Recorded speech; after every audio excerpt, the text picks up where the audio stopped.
Hey planner babes, and welcome back to my channel. It's your girl Nika coming to you with another video, and I wanted to do this playing with me again to decorate actually in my Fauxbonichi Happy Nietzsche, but it's going to be for another week, and I didn't want to hold off on it because I already did a Planopoly in my classic size bullet journal Happy Nietzsche Fauxbonichi, and I wanted to do one here. If you're inspired by my channel, please hit that subscribe button, click on that notification bell, and give me that thumbs up. Let's get to decorating.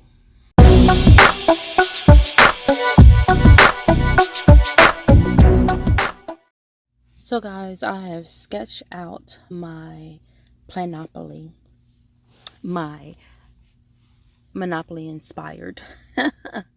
But I also forgot to tell y'all introduction. Also comment below because I love to hear from you. So I have gotten all the equipment and the pens and the headers and everything that I need for this decorate with me, and that's basically what it's called because I'm not planning right now. So yes, this is going to be in my half size, I guess that's what you call it, half notes, playing with me. And I'm just showing you what I did, Planopoly in my classic size happy planner. If you did not check out that video, I'm going to link it up on top so you can check it out and see how I came up with this Planopoly. And it's super cute. And so I'm going to give you a little history on actually Monopoly that was so interesting to me because I was just like, wow, the back history of how Monopoly came about that really I did not know, but I'm glad I really researched everything. So I'm going to talk a little bit about the history of Monopoly. Okay, planner babes, I want to share a little bit before I get into the history of this Monopoly game. The kit that I'm using is by Victoria Thatcher, so go over there and check her out. She has a lot of free planner kits, so they are nice too, so you need to go check her out. Okay, let's dive into the history of this Monopoly game. Now, did you know that the Monopoly game was actually invented by a female? I did not know this. I was really shocked to read this, and I wanted to dive into the history of it. I always knew that it had something to do with taxation and building wealth, okay?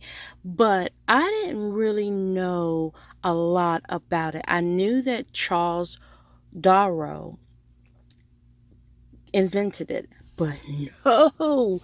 So last night, as I was reading and I was diving into the history, found out that it was actually a female, but it was not called the Monopoly game.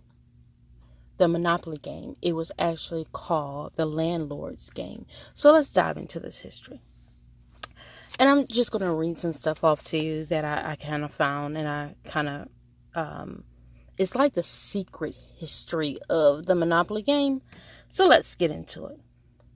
The history of the Monopoly game can be traced back to a lady named Elizabeth, or Lizzie Mackey. She was an anti-monopolist.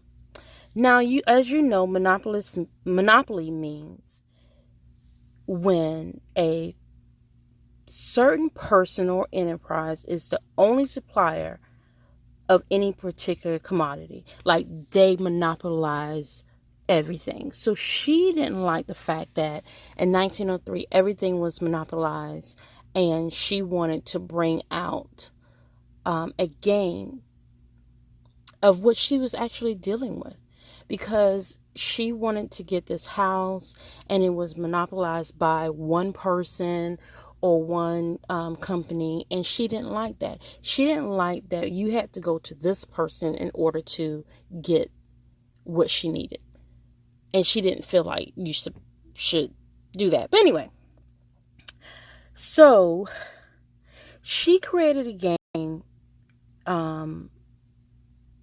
that would explain the single tax theory of Henry George. Now, I got to go read about Henry George because I really don't know too much about Henry George. I probably learned about him, whatever, but I don't remember. But I am going to learn about him. That is the next thing that I'm getting ready to research.